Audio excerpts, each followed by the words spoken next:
1 Pedro, capítulo 5, a partir do verso 5, diz assim: rogo igualmente aos jovens, sede submissos aos que são mais velhos.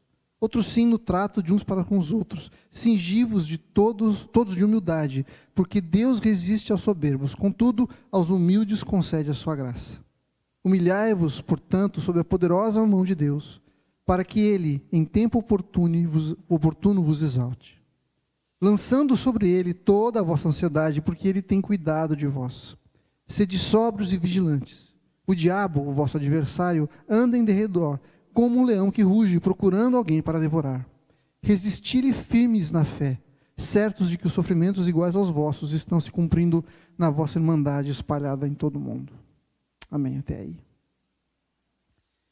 Não sei se você já percebeu, mas todos nós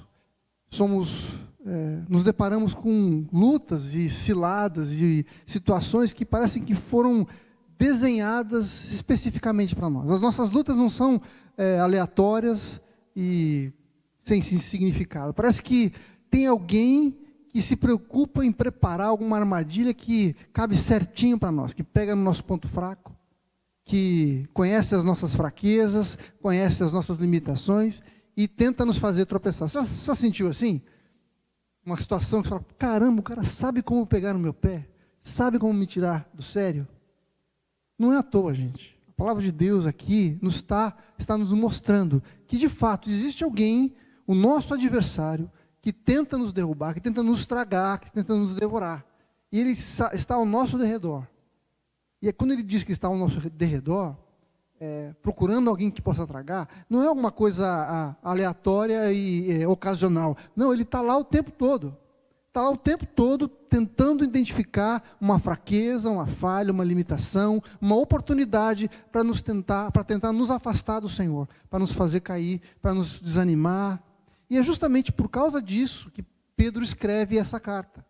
Aqueles que haviam se convertido, que nas igrejas estavam sofrendo perseguições, que estavam passando por dificuldades, limitações, afrontas do diabo, esperando a promessa de Deus, haviam sido dispersos, haviam fugido de Jerusalém e estavam tentando se encontrar na sociedade, tentando se encontrar, refazer as suas vidas e viver debaixo da vontade do Senhor. E é para essas pessoas que Pedro escreve essa carta. Uma carta muito prática, tentando encorajá-los, dizer para eles que as provações fazem parte da vida, mas também que as provações podem ser vencidas em nome de Jesus.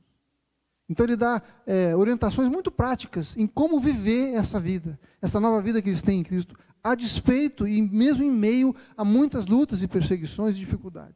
Essa é uma carta de encorajamento, uma carta prática que Pedro escreve para as igrejas e que com certeza serve para nós também. E aqui nós vamos identificar algumas situações que vão ser importantes para a nossa vida hoje. A primeira coisa que a gente vê é que Pedro afirma e confirma que as pessoas estão lidando com um adversário. Existe um adversário, existe uma luta que é real, que é verdadeira e que faz parte da nossa vida, quer você queira ou não. Quer você acredite ou não, quer você queira lutar ou não, a gente faz parte dessa luta.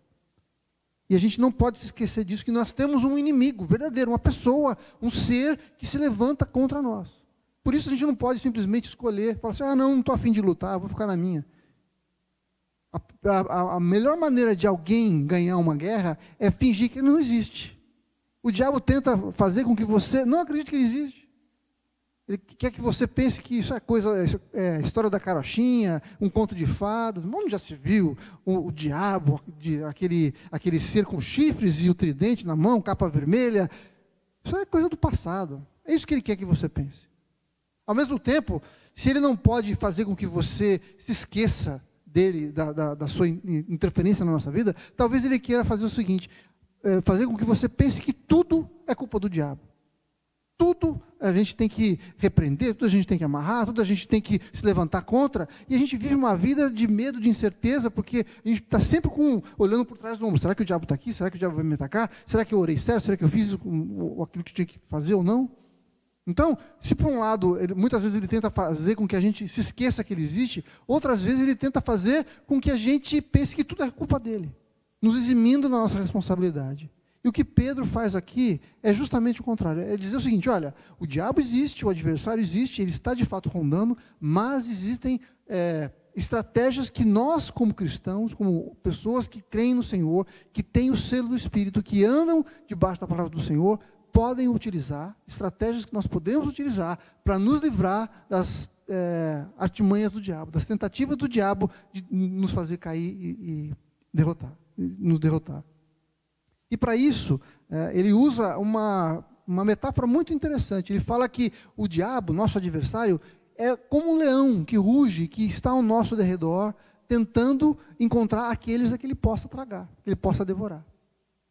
E para essas pessoas, Pedro fala assim, permaneçam firmes, sóbrios e vigilantes, para que vocês possam resistir contra as armadilhas do diabo.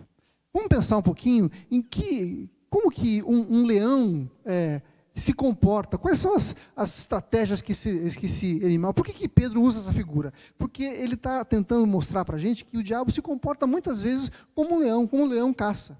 Por exemplo, uma das estratégias dos leões é caçar aqueles que estão mais isolados, procuram aqueles animais que estão mais isolados, seja porque estão machucados, seja porque se perderam no bando, porque alguém isolado é mais fácil de ser atacado. E essa é a primeira coisa que a gente precisa entender, que a gente precisa se levantar contra essa estratégia do diabo, porque ele vai tentar atacar aqueles que estão isolados, aqueles que estão sozinhos, aqueles que estão fracos, aqueles que estão machucados, aqueles que estão com fome, aqueles que estão longe da sua família, longe dos outros animais que fazem parte, né? E isso é o maior perigo que a gente vive, o isolamento, a gente está sozinho, a gente não ter alguém que esteja conosco, que nos proteja, que nos ajude a enxergar, aqueles que são mais fortes que a gente, que podem nos ajudar nas nossas fraquezas, porque todos nós passamos por momentos de fraqueza, de debilidade, de cansaço, de estarmos feridos, nos sentindo acuados, com medo. Por isso nós precisamos estar juntos, por isso a necessidade de nós não nos isolarmos. Se o diabo percebe que tem alguém sozinho, é justamente essa pessoa que ele vai atacar. Por isso que a gente tem insistido tanto de podermos ter oportunidade de estarmos juntos. Você está aqui hoje é uma maneira de você estar fortalecido, de você conhecer pessoas, de você se abrir para pessoas, de abrir o seu coração e falar, olha, eu preciso de ajuda, eu estou fraco, eu não sei lidar com essa situação. Mas a gente só pode fazer isso quando a gente conhece as pessoas e começa a desenvolver vínculos de amizade, de relacionamento, de intimidade. A gente não se abre para qualquer um, não é verdade? É importante a gente ter pessoas que creiam no mesmo Deus que a gente, que creiam que Deus é poderoso, que nós estamos debaixo da sua poderosa mão, que Ele é poderoso para mudar a nossa vida, para nos sustentar, para nos guardar. E é por isso que a gente tem insistido, para que você procure estar com pessoas da fé. Procure ter oportunidades de estar juntos, de poder abrir o seu coração, de orar juntos.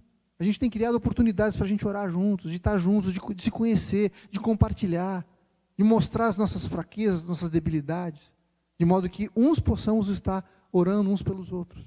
A gente tem isso na segunda-feira no nosso curso de vida cristã, a gente tem isso de madrugada na terça-feira, quando a gente pode orar uns pelos outros, a gente tem isso na quarta-feira, quando a gente se reúne aqui à noite para orar. Oportunidades não faltam.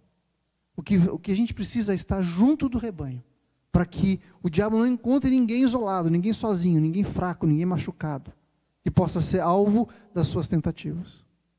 O diabo também, os leões também, cercam antes de atacar. Eles rodeiam, eles tentam intimidar.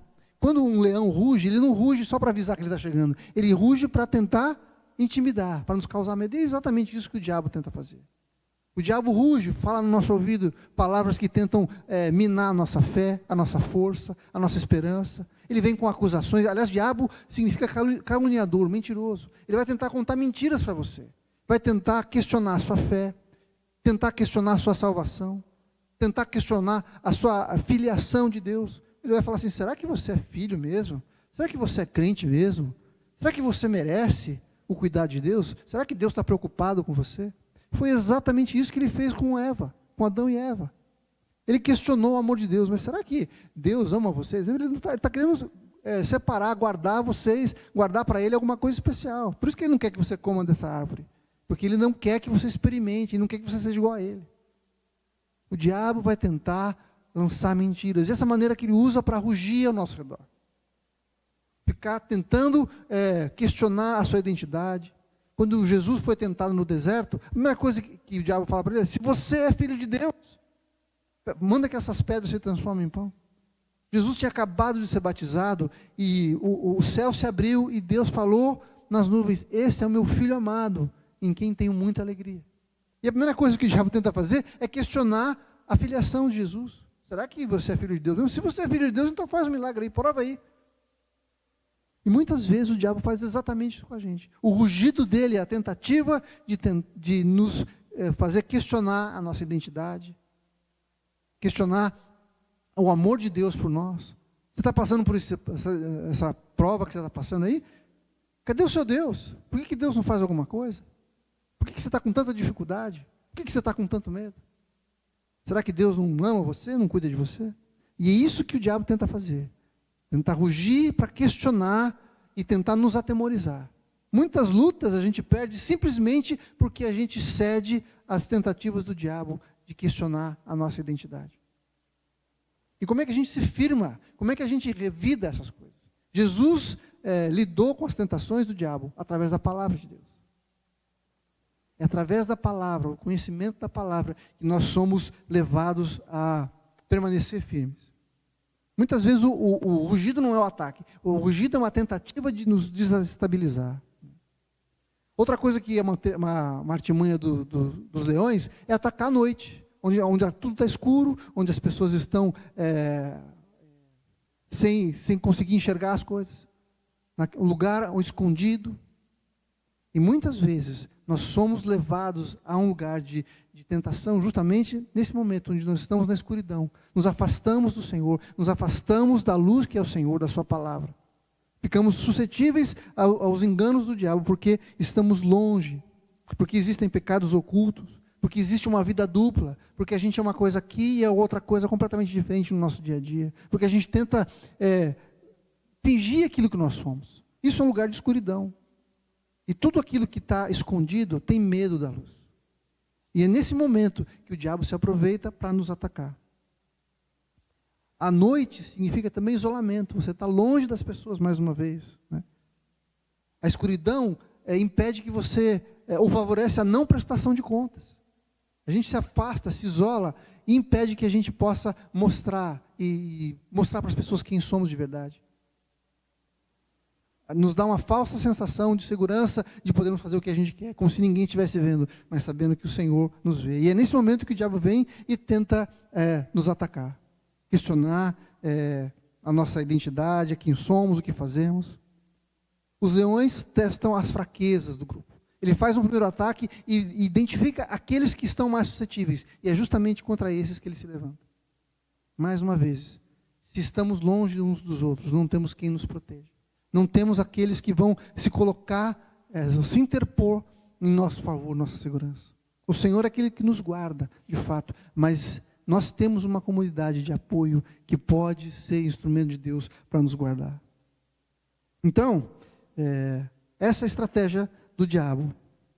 É uma estratégia de tentar andar ao nosso derredor. E como eu falei, a ideia do tempo verbal aqui é uma coisa que acontece continuamente. Ele está sempre ao nosso redor. A gente não pode dar mole, gente.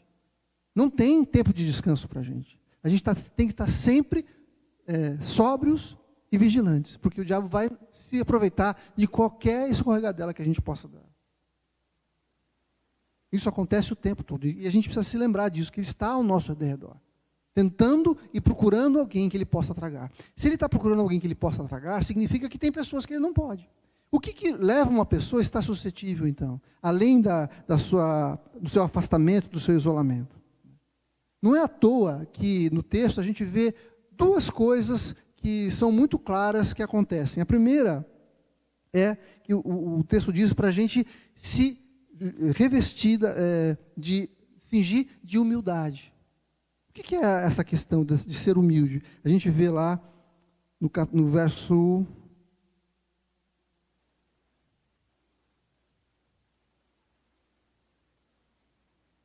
Logo no comecinho, No verso 6 diz assim: humilhai-vos, portanto, sobre a poderosa mão de Deus, para que Ele em tempo oportuno nos exalte. A humildade é aquilo que nos garante o cuidado do Senhor. É a gente saber que a gente depende da provisão do Senhor. Uma pessoa humilde sabe que não pecou além da glória e do poder do Senhor. Sabe que o Senhor é maior do que o seu pecado. Mas sabe também que é alguém que precisa da intervenção do Senhor, que precisa de um Salvador. Uma pessoa humilde reconhece a sua dependência do Senhor, sabe que precisa que o Senhor atue na sua vida. E essa é a primeira coisa que a gente precisa fazer para que a gente possa resistir às artimanhas do diabo.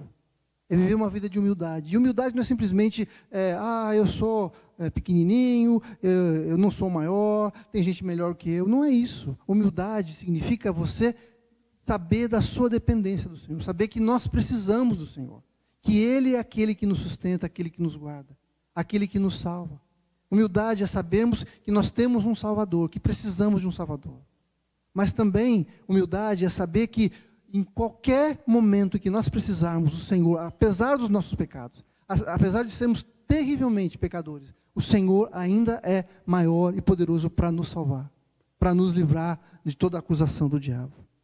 Então, se o diabo anda ao nosso redor, como um leão, rugindo, procurando a quem possa tragar, algumas coisas nos deixam mais suscetíveis. E uma delas é a gente não estar sendo humilde, não está se colocando debaixo dessa posição de alguém que precisa da atuação do Senhor.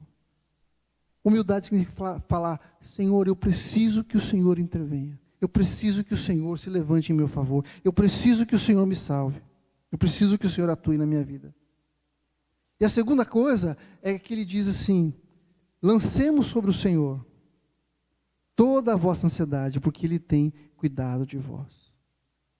Lançar sobre o Senhor as nossas ansiedades significa que nós cremos que Ele é poderoso para cuidar da nossa vida. Sabia que ansiedade é um pecado? Ixi, agora tem um monte de pecador aqui, né? Ansiedade é pecado. Por que é pecado? Porque a gente está dizendo o seguinte: Deus, o Senhor não é capaz de cuidar da minha vida. Na medida em que eu me preocupo com as coisas do meu futuro, eu estou dizendo: Deus, o Senhor não sabe o que é melhor para mim. O Senhor não é poderoso para cuidar da minha vida.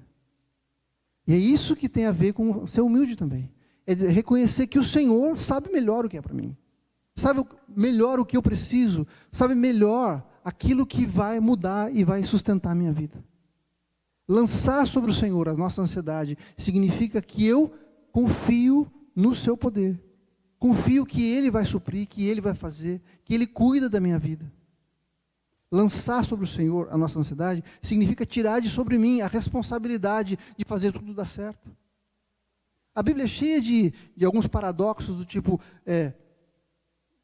se o Senhor não guardar a cidade, em vão vigiam as sentinelas. Como, por exemplo, né? Mas Ele não está dizendo que não devem existir sentinelas. Mas Ele está dizendo o seguinte, que ao mesmo tempo em que nós guardamos, o Senhor é aquele que de fato guarda. Nós somos colaboradores daquilo que o Senhor faz. Então, quando eu lanço sobre o Senhor as minhas ansiedades, eu estou dizendo: Senhor, o Senhor é capaz de fazer. O Senhor vai suprir aquilo que eu preciso. Eu não sei como, eu não sei de que jeito, não sei quando, mas eu sei que o Senhor vai fazer. E isso tira de nós esse peso, isso tira de nós essa necessidade de ficar correndo atrás do vento, de tentar fazer as coisas pelo nosso próprio braço, de nos preocuparmos, nos anteciparmos a coisas que a gente não tem absoluto controle. Todas as coisas estão na mão do Senhor. E por causa disso, Ele nos encoraja a lançar sobre o Senhor as nossas ansiedades. Qual é o medo que você tem hoje? Qual é a necessidade que você tem hoje? Qual é a preocupação que está no teu coração hoje? Quanto disso você pode resolver? Já parou para pensar? É o que Jesus diz. Quem pode, com toda a sua preocupação, mudar um côvado, mudar uma linha da sua vida? A gente não tem esse poder. Por que nós ficamos preocupados se a gente não pode fazer nada? Não é muito melhor entregar nas mãos do Senhor?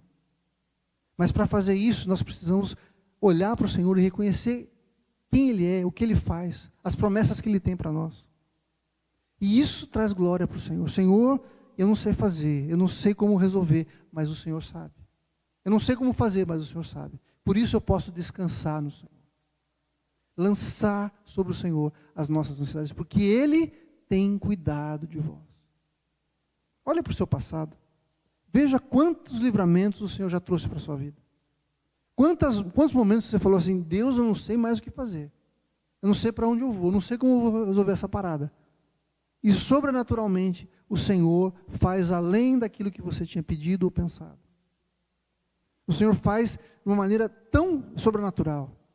A gente, na nossa melhor, no dia mais criativo, a gente jamais imaginaria que o Senhor pudesse fazer daquele jeito. Não é verdade? Você pode se lembrar de momentos assim na sua vida? O Senhor tem cuidado de nós. Por isso nós podemos lançar sobre Ele toda a nossa ansiedade. Se as estratégias do diabo são essas, né, de olhar para as nossas fraquezas, de tentar nos intimidar com os rugidos, de perseverar e nos rondar, quais são as estratégias que nós podemos utilizar? O que nos ajuda a nos levantarmos, a podermos resistir contra os ataques do diabo? Como eu falei, a primeira coisa é a gente ter um coração humilde diante de Deus. Muitas vezes eu tenho que reconhecer que eu não sou bom o suficiente. Eu preciso de um Salvador. Mas apesar da gente ser terrivelmente maus, a graça de Jesus ainda é maior do que o nosso pecado. Muitas vezes a gente tenta fazer para merecer.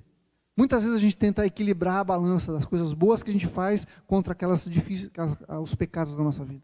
Achando que se a nossa parte boa for maior, a gente vai ter algum tipo de privilégio com o Senhor. E o Evangelho não tem nada a ver com isso. A palavra de Deus diz que Ele nos amou quando nós éramos pecadores. Nós somos salvos, não porque somos bons, mas nós nos tornamos bons porque fomos salvos. Deus não nos ama porque somos bons, Deus nos ama porque Ele é bom. Tudo começou nele. É a graça do Senhor Jesus que nos alcançou. A nossa vida de santidade, a nossa vida de agradar ao Senhor, de obedecer a sua palavra, acontece como uma resposta ao amor de Deus por nós, que veio antes. Ele nos amou primeiro. E porque Ele nos amou, nós o amamos. Porque Ele nos amou, nós obedecemos. Porque Ele nos amou, é que nós agimos como o Senhor quer que a gente age.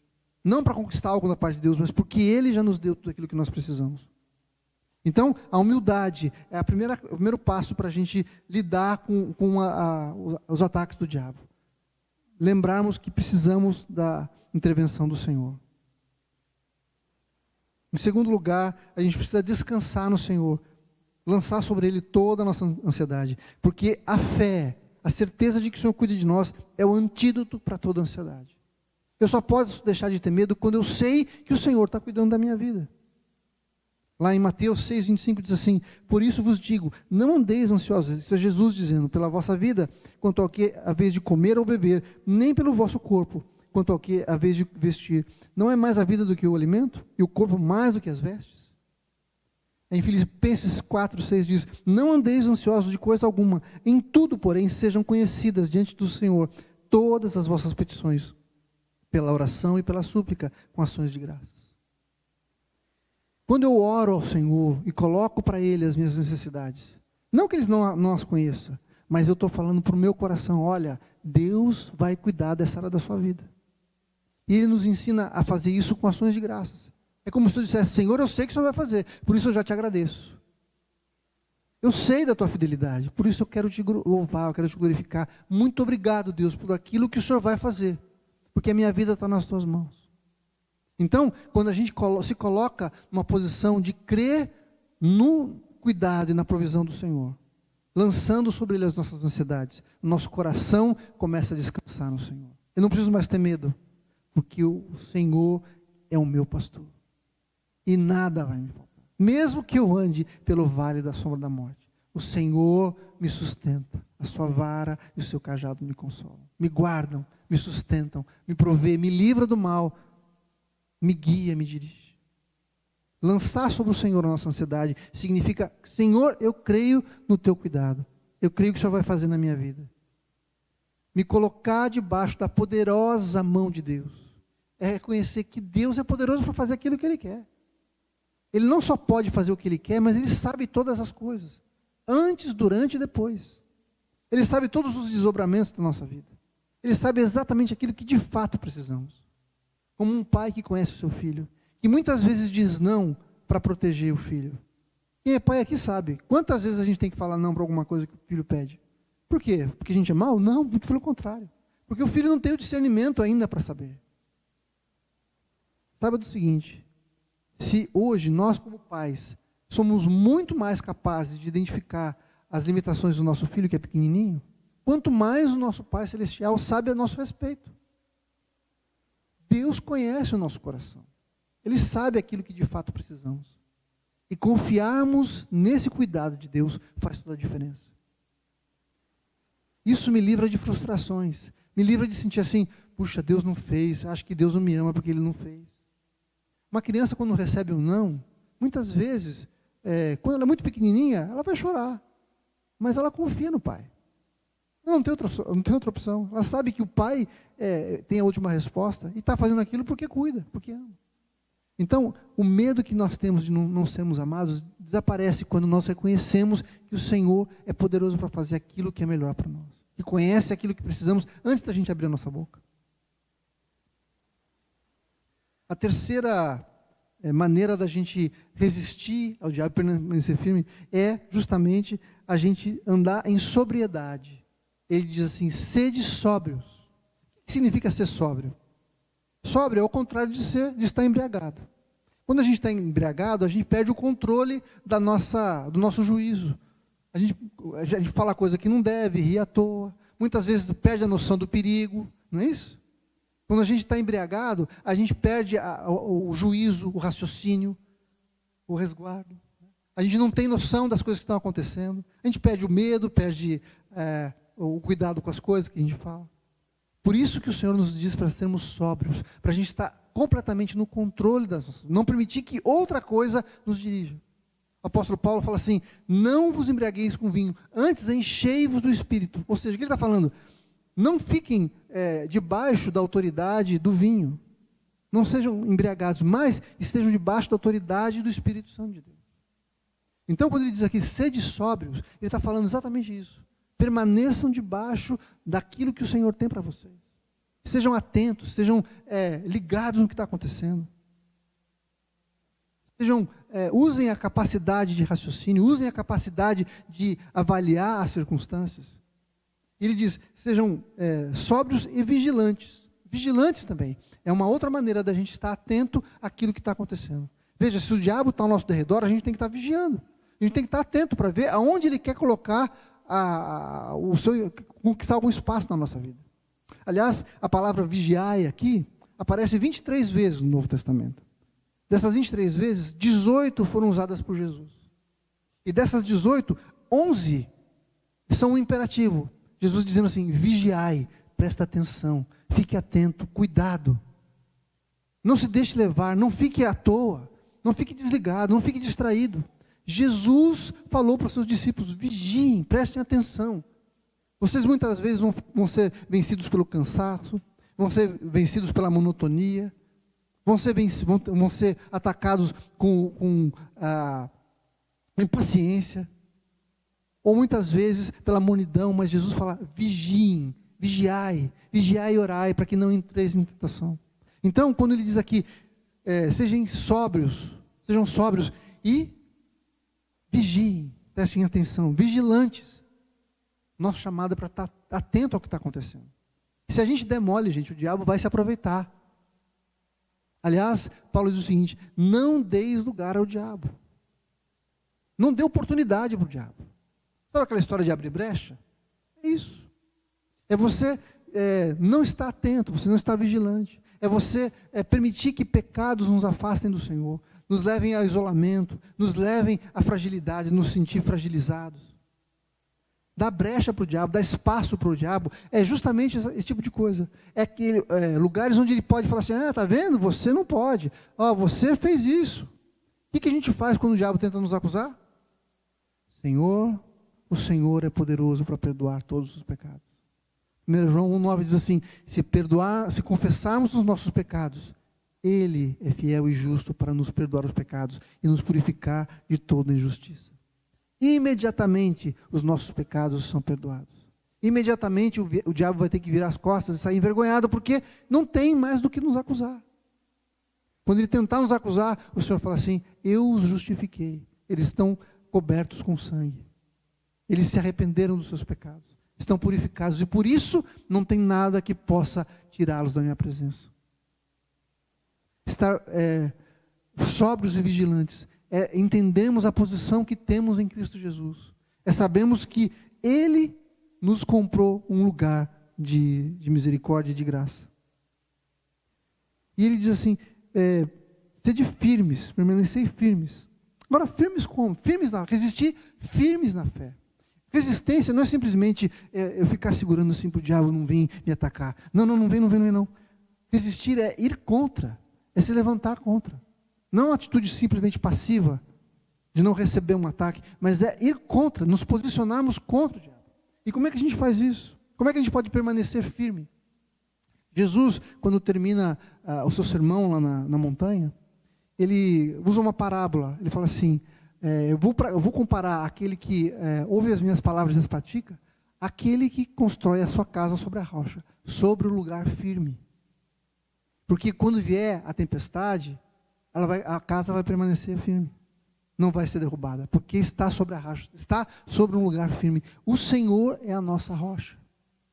O Senhor nos chama a andarmos com Ele, a ouvirmos a sua voz e praticarmos aquilo que Ele nos ensinou a praticar. Sabe, no Salmo 1, ele diz assim: bem-aventurado o homem que não anda no conselho dos ímpios, não se detém no caminho dos pecadores, nem se assenta na roda dos escarnecedores. Antes, o seu prazer está na lei do Senhor, e na sua lei medita de dia e de noite. Ele será como árvore plantada junto ao ribeiro de água. Uma árvore plantada não se remove facilmente, porque as suas raízes mantêm aquela árvore firme. Ele compara aquele que não anda segundo o Senhor, o ímpio, como o pó, como a palha. A palha não tem raiz, qualquer coisinha leva a palha para qualquer lado. Então, se nós quisermos estar firmes no Senhor, resistir firmes ao diabo, nós precisamos conhecer a sua palavra, precisamos estar firmes no Senhor.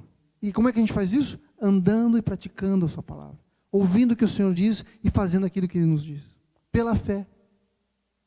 Por isso que eu digo que quando nós obedecemos, nós somos fortalecidos na fé. Nós precisamos aproveitar todas as oportunidades de fortalecer a nossa fé na obediência do Senhor.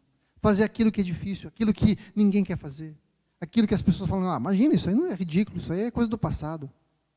Mas se é a vontade do Senhor para a nossa vida, vamos andar em obediência, porque isso vai nos fortalecer e vai nos ajudar a permanecer firme contra as investidas do diabo. Quando o diabo quiser questionar a sua fé, questionar a sua paternidade, questionar o amor de Deus por você, você vai se lembrar da palavra do Senhor, que vai te manter firme. O diabo tenta te derrotar, tenta te destruir, mas a gente só pode permanecer firme se conhecermos a palavra do Senhor. É isso que nos dá firmeza, é isso que nos dá apoio, é isso que nos sustenta de pé. A palavra do Senhor. Eu quero dizer para você que existe uma boa notícia para nós. Uma boa notícia. Se o diabo anda ao redor, rugindo como um leão, a gente pode saber o seguinte: que o leão da tribo de Judá, Jesus, venceu. O diabo pode rugir, mas Jesus já venceu. Ele que nos sustenta. O diabo ruge, mas Jesus reina. Você tem ideia do que é isso? O diabo pode fazer ameaças, mas o Senhor, a posição que Ele tem, ninguém tira. E a palavra de Deus diz lá em Efésios que nós estamos assentados nas regiões celestes em Cristo Jesus, na posição de autoridade que Jesus tem. Então, quando o diabo vier contra você, tentando te desestabilizar com o seu rugido, com as suas mentiras, tentando nos intimidar, lembre-se que o leão verdadeiro, o leão da tribo de Judá, já venceu. Ele é capaz de nos livrar. E nós estamos numa posição de autoridade junto com Ele. Lá em Apocalipse 5 diz assim: e disse-me um dos anciãos: não chores, Eis que o leão da tribo de Judá, a raiz de Davi, Jesus, venceu para abrir o livro e desatar os seus selos. O diabo pode tentar nos intimidar, mas Jesus já venceu. Em Tiago capítulo 4, versos 7 e 8, parece um texto paralelo do apóstolo Pedro, que diz assim: sujeitai-vos, portanto, a Deus, humildade, mas resisti ao diabo, e ele fugirá de vós. Verso 8, chegai-vos a Deus, e ele se achegará a vós. Nós não precisamos estar sozinhos, nem isolados. Nós não precisamos ficar vulneráveis, porque nós podemos nos achegar ao Senhor, e ele vai se achegar a nós. Se nós resistirmos ao diabo, ele vai fugir de nós. Ele vai fugir de nós. Você entende o tamanho da autoridade que nós temos em Cristo Jesus? A gente não precisa ter medo do diabo. O Senhor já venceu todas as artimanhas do diabo. Aliás, Jesus disse que veio para desfazer as obras do diabo. E por isso que nós podemos estar com ele. Se o diabo, o nosso adversário, está ao derredor, tentando tragar aqui alguns, a gente precisa se lembrar que no Salmo 34, 7 e 8 diz assim: o anjo do Senhor acampa-se ao redor daqueles que o temem e os livra. O anjo do Senhor está ao nosso redor. É Ele quem nos sustenta, é Ele que nos guarda, Ele que nos livra de todas as investidas do diabo. Se você está sendo atacado, se você sente o bafo do leão aqui do seu lado, dia após dia, saiba que o Senhor coloca os seus anjos acampados ao nosso redor, nos livrando, nos guardando. Ele já venceu todas as obras do diabo. Nós podemos ter a certeza da vitória. Romanos 8, 33 diz assim: quem tentará acusação contra os eleitos de Deus? Você, cada um de vocês, cada um de nós aqui, somos eleitos do Senhor. Quem pode acusar a gente? É Deus quem os justifica. Quem os condenará? É Cristo Jesus, quem morreu, ou antes, quem ressuscitou, o qual está à direita de Deus e também intercede por nós. A vitória é nossa em Jesus. Ninguém pode nos tirar da presença do Senhor, ninguém pode nos afastar do Senhor. 1 João 4,4 diz: filhinhos, vós sois de Deus e tendes vencido os falsos profetas, porque maior é aquele que está em vós do que aquele que está no mundo. Aleluia. 1 João 2,14: filhinhos, eu vos escrevi porque conheceis o Pai. Pais, eu vos escrevi porque conheceis aquele que existe desde o princípio. Jovens, eu vos escrevi porque sois fortes e a palavra de Deus permanece em vós. E tendes vencido o maligno. O maligno, nosso adversário, o diabo, aquele leão que tenta nos intimidar, já foi vencido pelo poder de Jesus. Essa é a boa notícia para você. Ele está ao redor? Sim, está. Ele é esperto? Sim. Ele tem as suas artimanhas, os seus truques, as suas ciladas? Sim. Mas nós, no poder e autoridade de Jesus, podemos vencer. O Senhor tem vitória para nós. O Senhor nos cerca com a sua presença e nos livra. Ele nos chama a viver uma vida de sobriedade e vigilância, guardados no poder do Espírito do Senhor. Nós temos o Espírito de Deus que nos revela, que nos dá discernimento, que nos dá a capacidade, a autoridade, através do nome de Jesus, para vencer e desfazer as obras do diabo. Você crê nisso? Você não precisa ter medo, você não precisa estar preocupado com o seu futuro. Nosso futuro está nas mãos do Senhor. Todo o levante do diabo, ele vai ser envergonhado por causa da presença de Jesus. O anjo do Senhor se acampa ao redor daqueles que o amam e os livra. Ele nos livra. Não precisa ter medo do rugido do diabo, não. É só barulho. É só barulho. O Senhor é quem nos guarda.